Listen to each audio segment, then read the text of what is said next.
नमस्कार मंडळी, स्वागत आहे तुमचं सगळ्यांचं आपल्या लाडक्या युट्यूब चॅनलमध्ये. व्हिडिओतील नसाल तर व्हिडिओ लाईक करा आणि चॅनलला सबस्क्राईब करून सोबतचं बेल नोटिफिकेशन ऑन करायला विसरू नका आणि ह्या व्हिडिओला हाईप नक्की करा आणि हा व्हिडिओ शेवटपर्यंत पण नक्की पहा.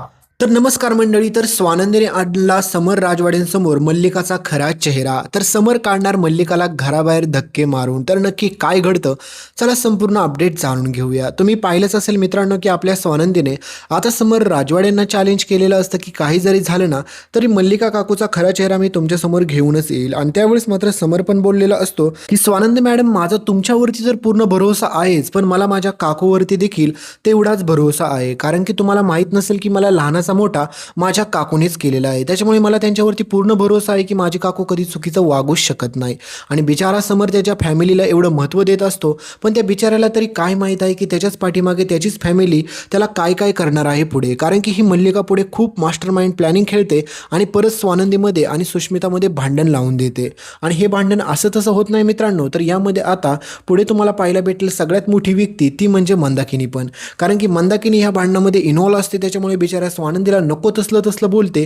त्याच्यामुळे समर राजवाडे प्रचंड चिडतो आणि त्याच्यानंतर तर स्वानंदी ठरवते की आता काही जरी झालं तरी सुष्मिताला ह्या सगळ्या गोष्टी कोण शिकवतंय, तिला ह्या सगळ्या गोष्टी भाग पाडायला कोण लावतंय, तर मला हे शोधून काढलंच पाहिजे.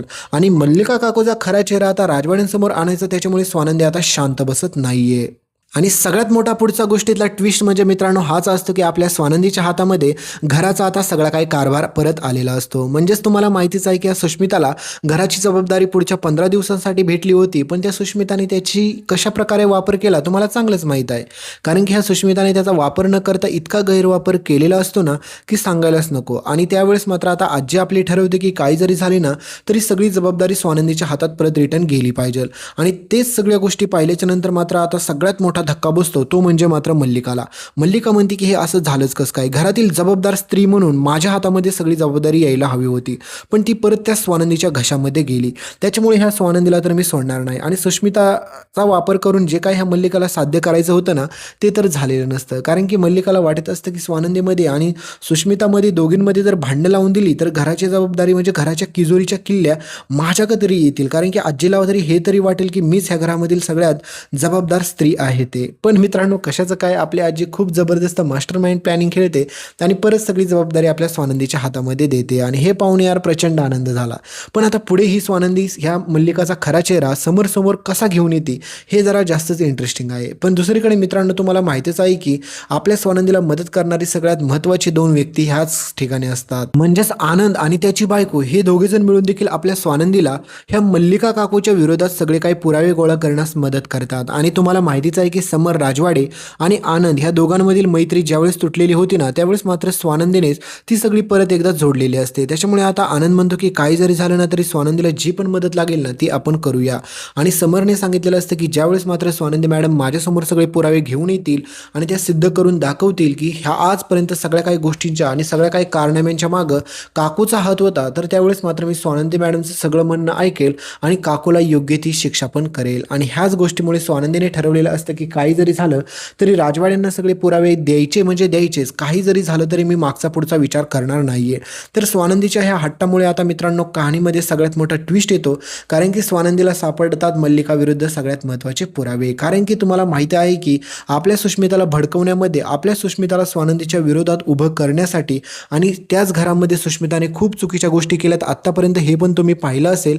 आणि ह्या सगळ्या गोष्टी करायला कोणी लावलेल्या असतील तर त्या ह्या मल्लिकाने, हे आपल्याला माहीत आहे पण स्वानंदीला थोडी माहीत आहे ह्या गोष्टी. पण आता ह्याच प्रकारे स्वानंदी ह्याच सगळ्या गोष्टींचा वापर करून आता मल्लिकाचा सगळ्यांसमोर खरा चेहरा घेऊन येणार असते. तर पुढे आता समर आणि स्वानंदीची अजून तुम्हाला रोमॅन्टिक थोडीशी लव्ह स्टोरी पाहायला भेटेल. आणि ती पाहिल्याच्या नंतर तुमच्या लक्षात पण खूप साऱ्या गोष्टी येतील. म्हणजेच तुम्हाला समजेल की समर आणि स्वानंदी आता बाळाचा विचार पुढे करतात मित्रांनो.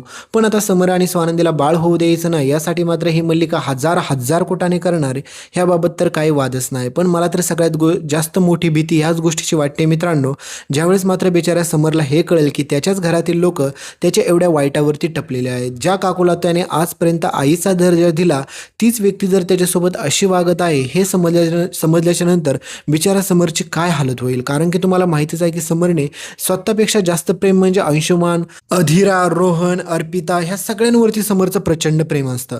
पण बिचारा समरचा सगळ्यात जास्त विश्वास असतो तो मल्लिका काकूंवरती.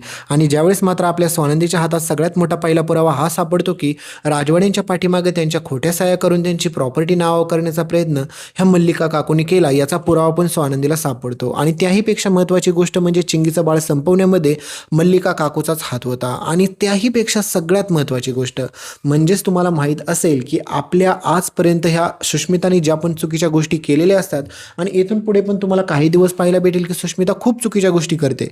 कारण की ह्या मल्लिकाचं ऐकून ती स्वानंदीला नको असलं टॉर्चर करायचा प्रयत्न करते. कारण की स्वानंदीच्या हातामध्ये आता घराची जबाबदारी पूर्णपणे गेलेली असते. घराच्या किल्ल्या सगळ्या काही स्वानंदीकडे परत रिटर्न जातात.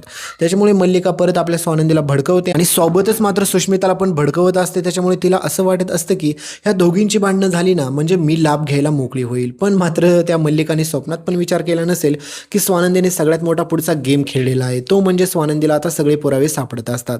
आणि ज्या गोष्टीची तुम्ही सगळेजण वाट बघत होता ती म्हणजे ही सुष्मिता कधी सुधारेल का, तर तो आलेला असतो दिवस फायनली. कारण की स्वानंदी आता सुष्मितासमोर सगळ्यात मोठी अट टाकते आणि म्हणते की तुला पाहिजेल तरी काय, तू माझ्यासोबत एवढी भांडणं का करते, तुला नेमकं काय हवं आहे. त्यावेळेस मात्र स्वानंदी समोर आपली सुष्मिता थोबाड उघडते आणि सगळं सत्य सांगून टाकते. म्हणजे सुष्मिता म्हणते की मला ह्या घरामध्ये हक्क पाहिजे, जसे की तुला किजोरीच्या चाव्या परत भेटल्या ते सगळ्या मला भेटल्या पाहिजे, ह्या घरावरती माझा कायम कंट्रोल राहिला पाहिजे, मला असं काहीतरी सगळं दे, मग त्याच्यानंतर मी तुला सत्य सांगते. तर सगळ्यात पहिल्या गोष्टी म्हणजे स्वानंदीला माहीत असतं की आता सुष्मिताकडून सत्य कसं उचकटून घ्यायचं. त्याच्यामुळे स्वानंदी सगळ्यात पहिला प्लॅन तर असा करते की सुष्मिताला म्हणते की तुला सगळ्या गोष्टी मी देईल पण त्याच्यासाठी तुला माझी एक मदत करायची. मला खरं खरं सांग तुझं लग्न अंशुमानसोबत कसं झालं, मल्लिका काकूनी तुला काही धमकी दिली का, मल्लिका काकूनी काय काय कुटाने केलेत आणि तू असं का वागते, नेमकं सत्य काय, नेमकं कारण काय, मला सगळं सांगशूस. तर त्यावेळेस मात्र आता सुष्मिताला ज्या प्रकारे स्वानंदी लालच देते आणि त्याच्यामुळे मात्र आता सुष्मिता जसं मल्लिकासाठी काम करत होते ना स्वानंदीच्या विरोधात जाऊन, तसंच आता आपल्या स्वानंदीसाठी काम करते मल्लिकाच्या विरोधात जाऊन आणि सगळं काही मल्लिकाबाबतचे सगळं सत्य ही स्वानंदीसमोर सांगून टाकते. आणि मग काय मित्रांनो, आपल्या स्वानंदीला मल्लिका विरुद्ध आधीच सगळ्या काही गोष्टी हव्या होत्या आणि त्या ॲटोमॅटिक आता ह्या सुष्मिता थ्रू भेटलेल्या असतात. कारण की आजपर्यंत समर सरांना अजिबात काहीच माहीत नव्हतं, तुम्हाला माहीत आहे, पण आपल्या स्वानंदीला पण काहीच माहीत नव्हतं. तर आता ह्या दोघांचं लग्न झालं कसं, अंशुमानने सुष्मिताला प्रेमात फसवलं कसं, त्याच्यानंतर तुझ्या विरोधात मी काय काय कुटाने केली कसं काय, घराची जबाबदारी मला भेटली कसं काय, हे सगळं मल्लिकाने करायला कसं लावलं, काय लावलं, सगळ्या गोष्टी मित्रांनो आता पुढे बाहेर येतात.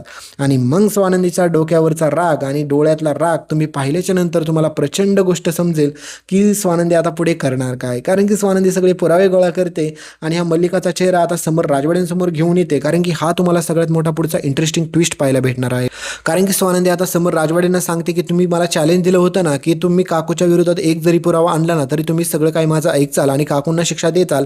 तर माझ्याकडे आता एक पुरावा नाही, माझ्याकडे खूप सारे पुरावे आहेत मल्लिका काकूच्या विरोधात. आणि स्वानंदी ते सगळे पुरावे आता राजवाड्यांच्या हवाले करते. त्यावेळेस मात्र बिचाऱ्या समोरच्या डोळ्यात पाणी येतं.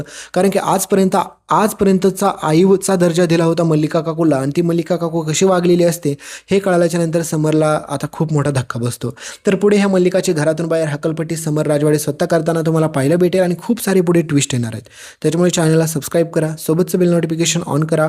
इथपर्यंत व्हिडिओ पाहिला असेल तर हाईप करा आणि शेवटचं सरप्राईज पाहायला विसरू नका.